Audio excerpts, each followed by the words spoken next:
Hi friends, welcome to SS Twins Kitchen. இன்னைக்கு என்ன dish பண்ண போறோம்க்கா? இன்னைக்கு நம்ம ஸ்வீட் பொட்டேட்டோ வச்சு ஒரு டிஷ் பண்ண போறோம். இந்த டிஷ்ஷோட நேம் வந்து ஸ்வீட் பொட்டேட்டோ டிக்கி. இது ஒரு சிம்பிளான டிஷ். இதை நம்ம எப்படி செய்யலாம்னு இப்போ பார்ப்போம். இப்போ நான் ஸ்வீட் பொட்டேட்டோவை ஒரு 2 விசில் வச்சு வேக வச்சு எடுத்து வச்சிருக்கேன். இப்போ நம்ம எல்லாம் தோல் உரிச்சு வச்சுக்கலாம்.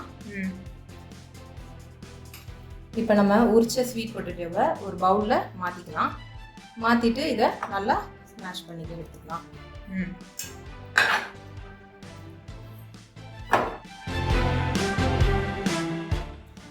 ஓகே, இது நல்லா நம்ம மசிச்சாச்சு. இந்த அளவுக்கு நம்ம நல்லா மசிச்சு எடுத்துக்கலாம்.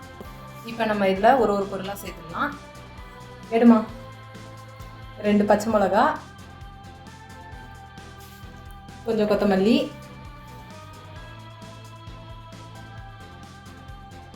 அரை டீஸ்பூன் கரம் மசாலா,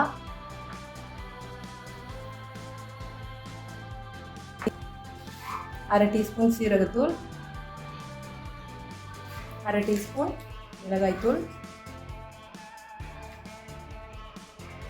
இது காஷ்மீரி சில்லி பவுடர் இல்லையா? ஆமாம், காஷ்மீரி சில்லி பவுடர் யூஸ் பண்ணால் கொஞ்சம் நல்லா கலர் கொடுக்கும்.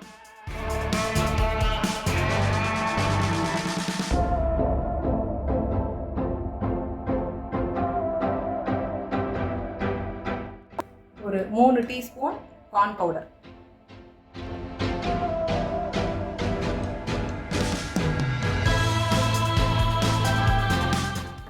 ஓகே, இப்போ நெக்ஸ்ட் என்ன? இப்போ நம்ம இதை நல்லா மிக்ஸ் பண்ணி வச்சிட்டோம். இப்போ இதை வந்து கட்லெட் மாதிரி ஷேப்புக்கு நம்ம உருண்டை பிடிச்சி தட்டி வச்சுக்கலாம். சரி, இப்படி இந்த கட்லெட் ஷேப்புக்கு இது மாதிரி எல்லாத்தையும் உருண்டை பிடிச்சி வச்சுக்கலாம்.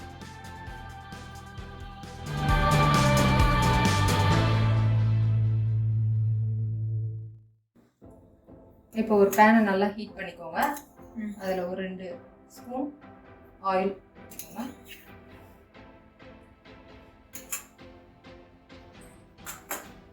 அதை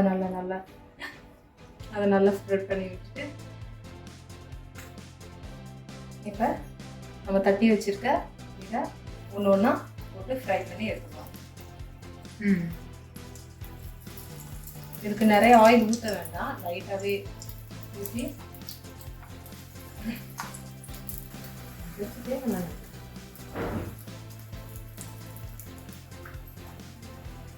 இப்போ இதை நம்ம திருப்பி விட்டுக்கலாம்.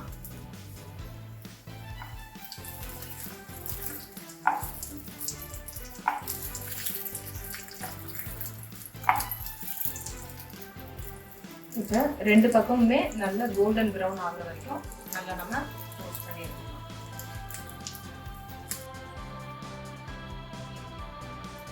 இப்போ 2 பக்கமும் திருப்பி போட்டு எடுத்தாச்சு, கோல்டன் ப்ரௌன்ல வந்துருச்சு. இப்போ இந்த டிஷ்ஷை ரெடி ஆயிடுச்சு. இதை நம்ம பிளேட்டுக்கு மாற்றிக்கலாம்.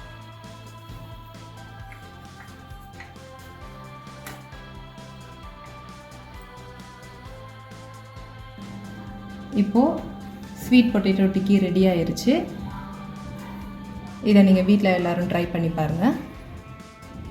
இந்த வீடியோ பிடிச்சிருந்தா லைக் பண்ணுங்கள், ஷேர் பண்ணுங்கள் அண்ட் சப்ஸ்கிரைப் பண்ணுங்கள். தேங்க்ஸ் ஃபார் வாட்சிங்.